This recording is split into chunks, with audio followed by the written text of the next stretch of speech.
Hey everybody, this is GioMoShow doing a little intro before we get into the conversation I had with Chris Platte. I don't normally do these intros, but I felt compelled to do it after this interview.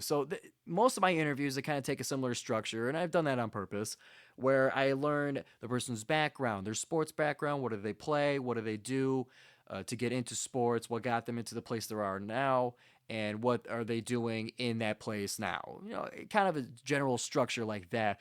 But this interview took a little bit of a different turn. It kind of turned into a still getting to know the background of Chris, but a little bit more of like a casual conversation. Things just kind of came up. He answered questions that I had later and haven't asked yet. So it just kind of turned into a conversation about with two people in a similar business and different stages of their respective careers, and just kind of going back and forth, chopping it up about what it takes to be in this business, the passion you got to have, and just kind of the way it works, making connections with people. And not everything is the most formal thing. You don't have to be formally educated. You just have to kind of know people, be in the right place, and love it as much as possible. So this conversation I had with Chris was just fantastic, a little bit different than what I usually do, but I hope you guys still enjoy it. It's Chris Platte of Woodward Sports and Imperial Media coming up on the GioMoShow. It's ticket giveaway time. Have you been looking for the perfect concert to go to with your friend, but you just can't figure out which one to go to? WXOU has the solution. Might I suggest Similar Kind. Similar Kind is an indie pop group based out of Connecticut, and they are genuinely one of my favorite artists at the moment. They just have some of the best songs out there, and if you don't believe me, take a listen for yourself.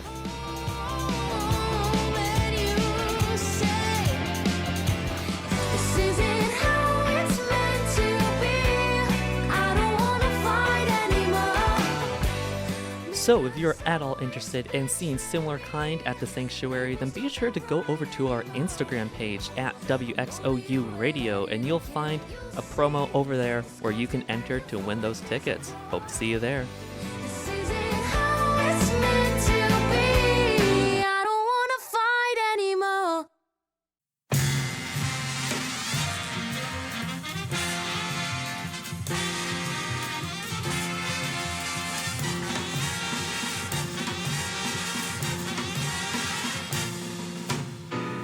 Welcome, everybody, to another edition of the GioMoShow interviews, another virtual one for you guys here. I am joined by one of the most prestigious guests that I've had on the show here so far. He's a man in the media world as well. He's been making himself known all throughout Metro Detroit in not only sports but in music as well. So a little bit of a unique twist here.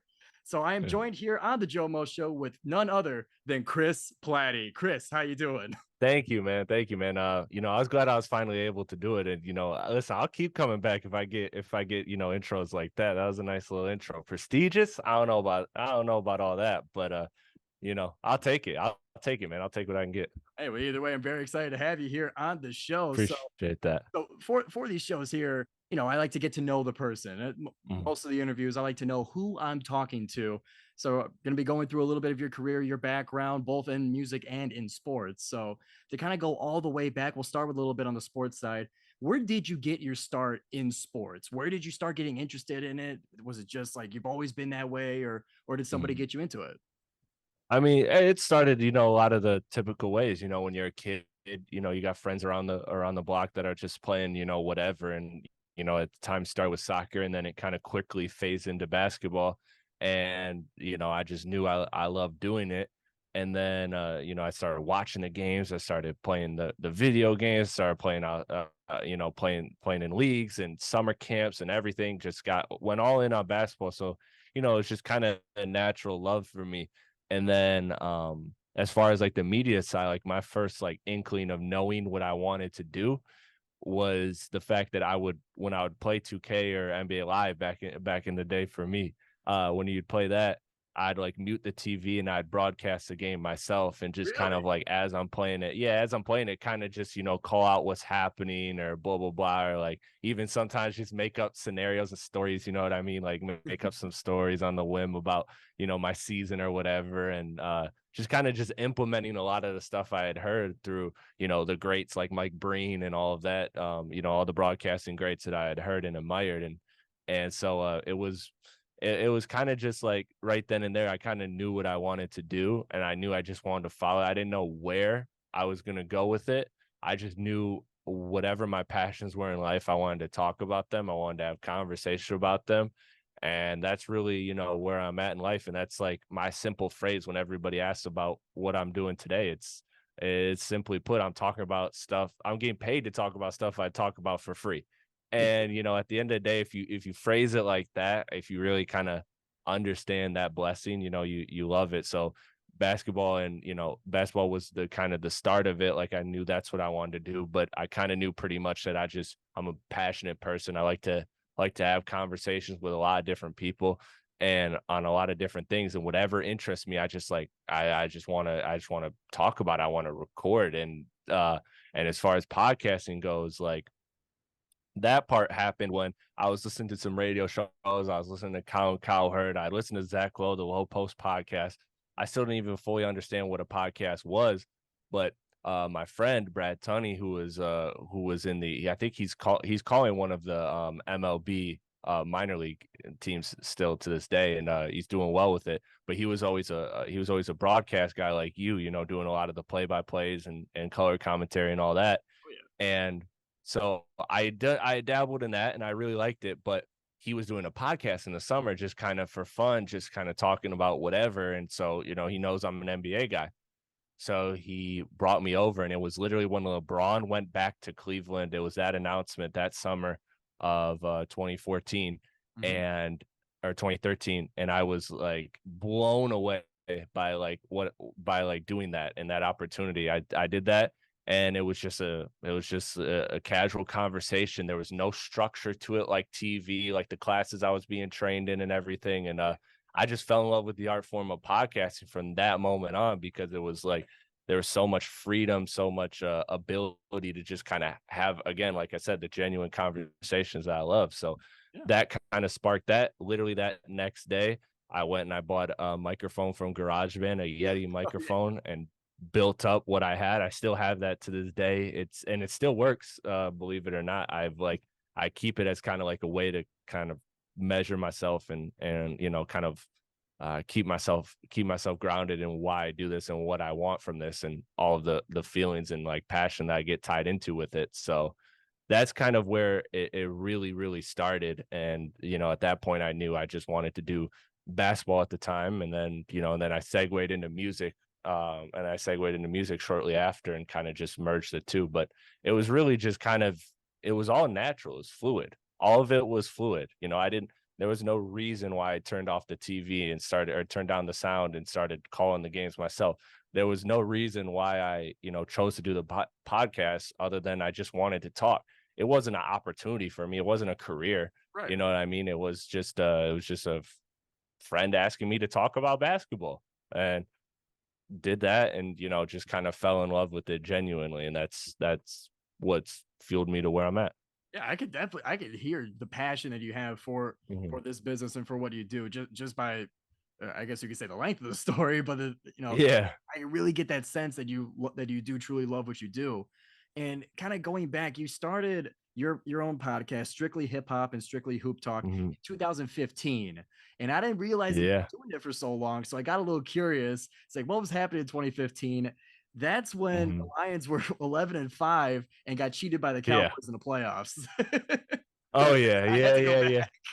Yeah, no, and that's the funny thing is I wasn't really a football guy at that time, but I'm Detroit guy through and through. So like I'll always root for every Detroit sports team. Like I went to State, but if State wasn't in the tournament, like I would root for U of M. I was one of those people that like, I know that's blasphemous to say, but I just always kind of was, a Michigan sports fan in general, the entire state of Michigan, whatever. It's neutral ground. Yeah.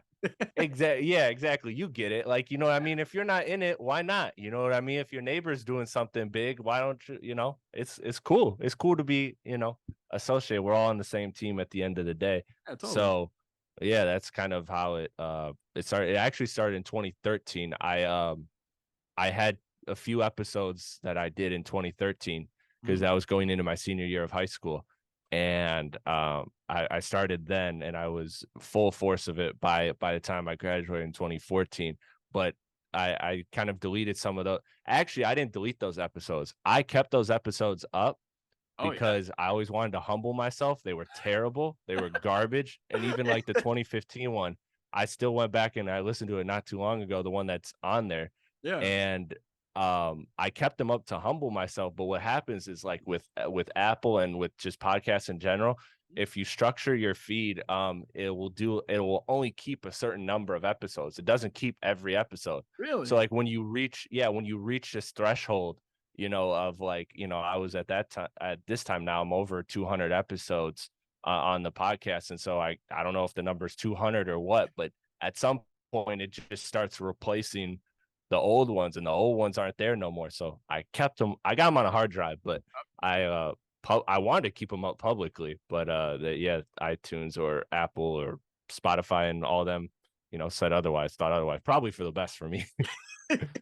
Well, I didn't know that, so that definitely a Mhm. good reminder. I got to archive some of my episodes here. Absolutely, man. Archive that. The way I look at it is, at the very least, you can look back at this when you're 70 and kind of look back and reflect on life, and you can kind of just remember the space and time you were in, the conversations you were having, the things you were passionate about, things you chose to talk about. Like, this is your show, you know what I mean? Yeah. You're choosing to talk about these things. You're choosing to talk about Oakland. You're choosing to interview these certain people and have these certain conversations. So like, keep that, archive that for sure. Oh, absolutely. Before we get back to the show, let me tell you about Bart's Pizza. Bart Basilico reinvented his father's pizzeria business by putting it on wheels. I'm talking a pizza food truck, baby. Bart and his wife Lauren travel all around Metro Detroit, cooking up homemade pies made fresh to order in their 4-layered pizza oven on wheels. You can find them on their website at eatbartspizza.com and Facebook and Instagram as well at Bart's Pizza. His last name is literally Basil, so you know he knows what he's doing. Make sure to grab a cannoli as well while you're there. Bart's Pizza, it's too good. And now for all this passion and coming through this, I'd imagine that there were times where it was a little bit difficult. You had some people, either some people, kind of doubting you, or even just yourself doubting yourself. So like, how did you keep pushing after doing this since you said 2013? What's kept you pushing? How do you get past all that?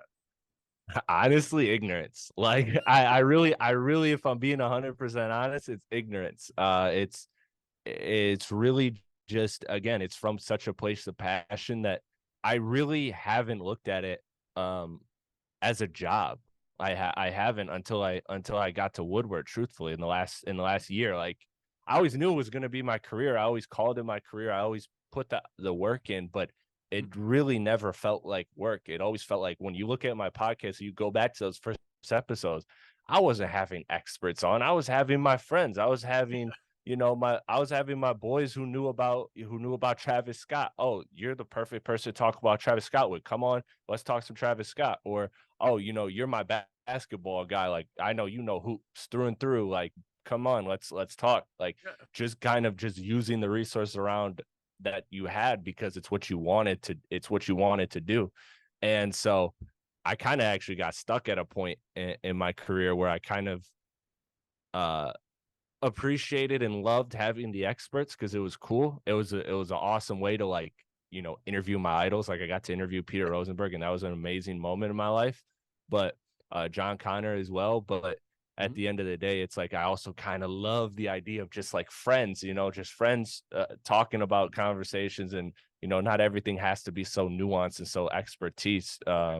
So it's kind of always been like a gift, or a tug and a pull as far as that direction goes. But that's really, ignorance was really just all that fueled it, because it was just kind of, what did I want to do? And when I think of the alternative is not doing it. And that doesn't sound appetizing to me at all. That doesn't sound fun at all. You know what I mean? Yeah, yeah, I feel that for sure. So you just kind of following your nose, just letting your passion take you wherever it's going. Yeah. Like, I've been in this game for a minute. So like, there are times when I look at where I'm at, and I have all these beliefs in myself, and I have all these goals that I want to attain. but I never put timelines on them, and that probably is to the detriment of my career, but to the how do I say it? To the detriment of my career, but to the strength of my health, because like I really just look at this thing as, as a passionate thing. And I could, if I was more driven towards certain numbers or certain accolades or whatever, like when I got my million plays, when I got my million plays for my podcast, like that was a moment that I thought was going to feel much greater than it did. Yeah. And in reality, it's just more so like finding the passion and keeping with the passion. So that's where the ignorance kind of comes in and works to my advantage. Is it kind of just keeps me going because it's just strictly passion. It's not about the financial gain. I mean, I don't care if I have an apartment, a one bedroom studio apartment, and I'm doing this, and I got, as long as I can feed my wife, my kids, and I can do what I want to do, I'm happy. Like, my goals in life are not to be Bill Simmons or all these people that I idolize. I look at this as I want to be able to, as crazy as it sounds, like I want to be able to have a conversation with Rip Hamilton and him be like, that dude knows basketball. I don't I don't care if it doesn't even have to be on mic. It could be off mic. It could be a total thing. Or like be at a dinner table with Jay-Z, Swizz, and like all these guys, and just, Jay-Z at the end of it, just, I don't even have to hear it. Just walk away and Jay-Z say to whoever's sitting next to him, whether it's Beyonce, whether it's whoever, just be like, that kid loves rap. Like that's where I'm at with this. So it's honestly just kind of the ignorance and the pure passion that really just kind of pushed this thing forward for me every time. I love hearing this stuff because I see a little bit of myself in that as well, but it's just to see someone really just kind of follow the nose and just go for it. I love seeing it, and I love seeing how much it's grown and how well you've done with it. Yeah, you've done pretty well for yourself. Kind of moving a little bit forward in your career, I remember there was a point where you partnered with Imperial Media, and that kind of kicked things started. Still going, yeah. Music stuff. So for me, like, I haven't, I guess, made it to that level yet, or I'm a little unfamiliar with that kind of stuff. But what does partnering with someone with people like Imperial Media do for you as a creator? Like, what does it allow you to do? Yeah, I mean, that was another thing where it was just a friendship connection that happened. Like, both Imperial and Woodward are through friends, are through friends, and that's the best way to put it in this industry. Is like, we had a random side note, but we had a executive who wrote for ABC. Like, he writes TV shows and stuff, and he got passed along through another connection, our show, the Woodward Heavyweights, and was like, they were like, look, these kids are trying to figure it out right now. Just, watch a couple episodes and kind of get like a feel for what they are, and kind of, give them some pointers, give them some direction in this creative world. And one of the things that was said in that was just like, essentially, keep going, keep doing your thing, carve out your own niche. Like, one of my OGs, Justin Hunt, told me there's riches in niches, and so you just carve out a lane that people care about, and that's really all that matters, as far as like the finance and the money side of it. So like, partnering with Imperial and partnering with Woodward Heavyweights was easy to me because it was just friendships. It was friendships that started, and it's obviously a level of belief we have in each other's talent. Like, I think Easy and Spencer are phenomenal. Like, I think they have like such incredibly high ceilings, and Nate and Joe are the Imperial Media thing started as something that was literally, we set a phone in a corner in a Detroit house, and that was hot as hell with no air conditioner, and sat down and I talked rap. They weren't even on camera. They just were off camera. And now we built it to this full production, and like, you look at the wave and it's like, it's an incredible monster of its own. So it kind of was just Imperial, specifically, to get to that point, was just kind of them knowing the podcast, knowing the music side of the podcast I did, and knowing that I know music and believing in my talents, and also my knowledge, and kind of just, look, they were kids trying to start their own media company, and I'm trying to find my name in the game. Yeah. Let's work together. Let's do this thing. And so I'm very proud of the way we built it up. It's been incredible, and it's still got so much more to go, but it was just a genuine thing.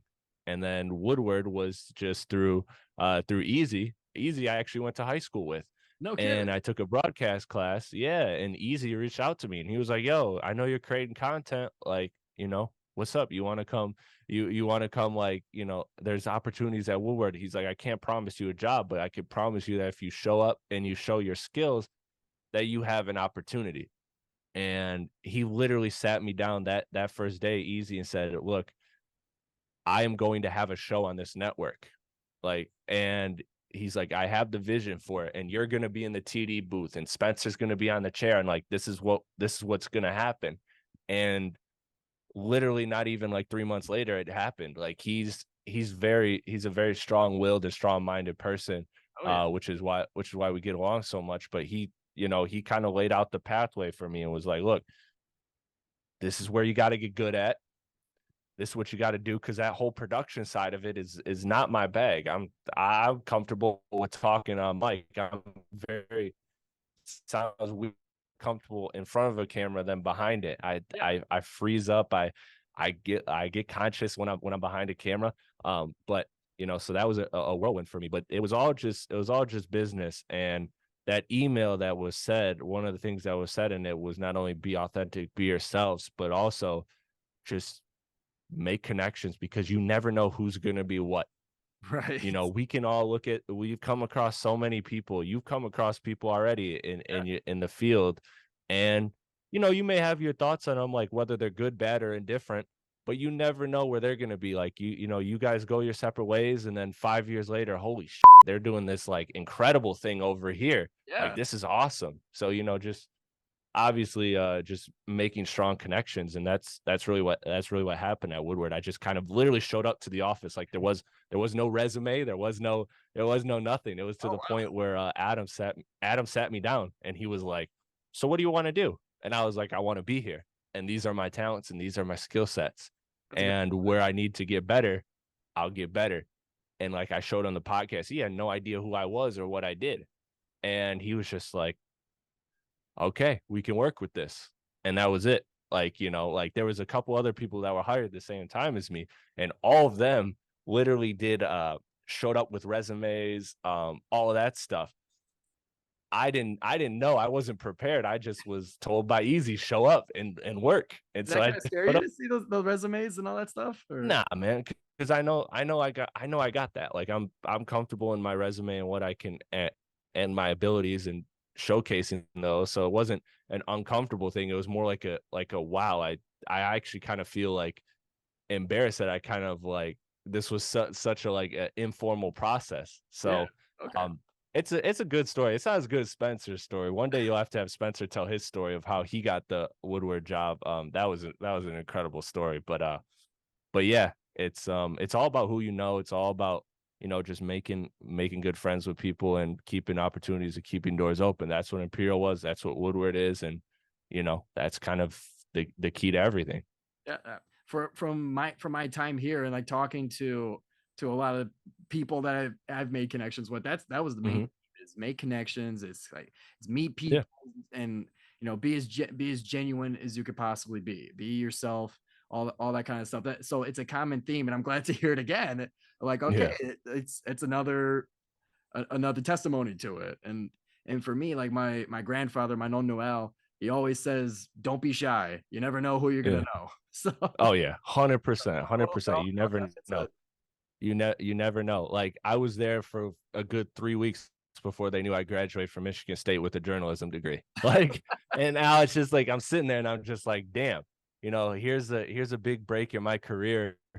And I paid what for college again? Like, I'm sitting there looking at these student loans, man. You're not there yet. You're not there yet. You'll get there. Stay But close. you're One more but year. you're looking at you're gonna look at those student loans, and you're just gonna be like, was it really, really worth it? Especially in our business, because our business is so Yeah. much just, are you entertaining? Are you talented? And who do you know? Yeah. And you got to be all three of those, but you have to literally be all three of those in order to get where you want to get to. You have to know people, you have to be talented, and you have to have a sense of direction. So yeah, it was crazy though. I sat there and I was just like, damn, I still like made me feel bad about my degree. It made me feel like I wasted money, and I don't like that feeling too much. I So feel like a lot of people feel that way about college, but yeah. Yo, yo, yo, I'm Jake Masucci from Jake's Takes.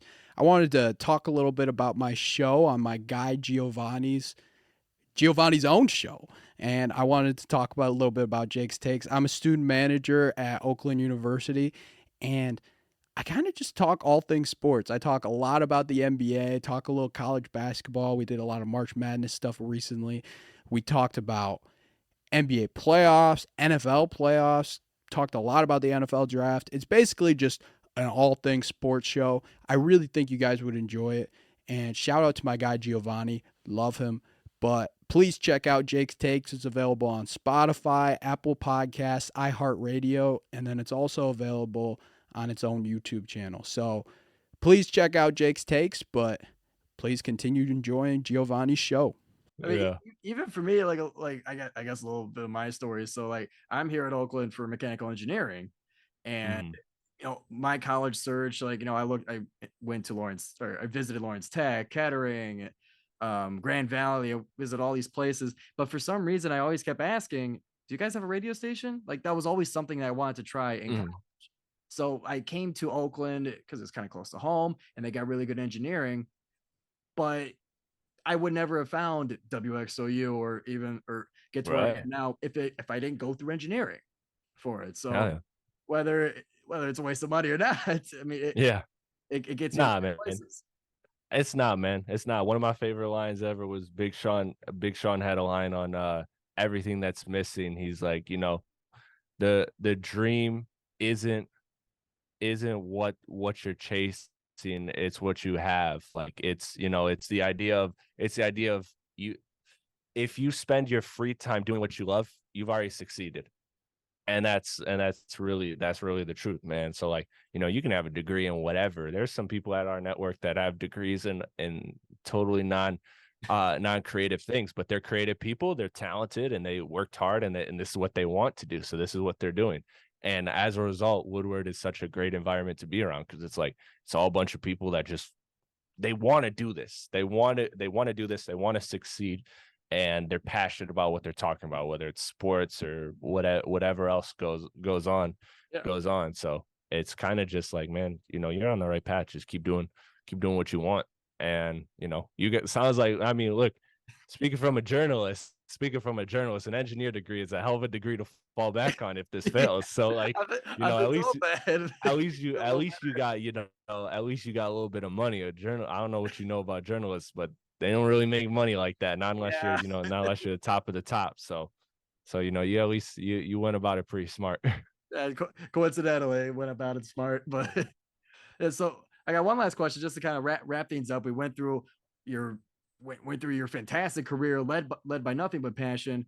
So and now you're at Woodward Sports, a very quickly growing, Detroit sports media empire. Yes, sir. So your spot in Woodward got there through easy. What are you doing there now, and kind of what can we expect to see from you from Woodward in the future? So right now, I my main thing I do is I technical direct, and I produce and I'm co-host for the Woodward Heavyweights, which is live every day, Monday through Friday, 5 to 7 Oh on yeah. YouTube and the website woodwardsports.com. And so that's like the show. That's our baby. That's what we're working on. That's what we're trying to build and trying to maintain. And then I'll kind of bounce around on the other shows. Like I've done guest appearance on E&E, and I've done guest appearance on Big D Energy, and so just kind of and Morningwood. So I've just kind of getting into that side of it as well, and then kind of through there really just creating content. Like Woodward Sports, is a cool thing about it is there's so much evolution going on right now. Like there's so many people that are branching off. I think people look at it as the four main shows, but Woodward Sports is so much more. I mean, you got you got Matt Broder and Gabby doing great Lions coverage. And then you have Mike Gentry covering the Red Wings. You have Kool-Aid and Woodward Pistons is this whole amazing entity. We're going to do a draft party tomorrow for the NBA draft. And so like there's so many like subsidies, if you want to call them that. I don't know if that's even the right word for it, but there's so many just branches off of Woodward Sports. So it's a cool opportunity. And it's a network that has a lot of everybody has great relationships with everybody. So we kind of just use each other and team up and play to our strengths and kind of move things around. And so I'll hop on Woodward Pistons from time to time to talk NBA, or you need to talk basketball or whatever, or Lucas and Booner if they're doing some social media stuff. Like I'll be a part of that if I can. Or sometimes it's designing the thumbnail or the graphic, like literally just kind of doing whatever. So it's more so about just kind of growing Woodward Sports and continuing to elevate. Again, the main thing is want to get Woodward Heavyweights like to be an absolute juggernaut. Like it's a show that I love and I have a lot of faith in. So I want to keep pushing that, and I want to keep doing that, and then kind of just stay passionate about what I'm passionate about and hop in and do other collaborations with people and kind of just move around and figure out my space. Like I said, all I want to do is do what I want to do. Yep. And you do those things and you kind of stay loose like that, you kind of get all the opportunities in the world to do those things. Yep, as long as the fire's burning, then you're going places, baby.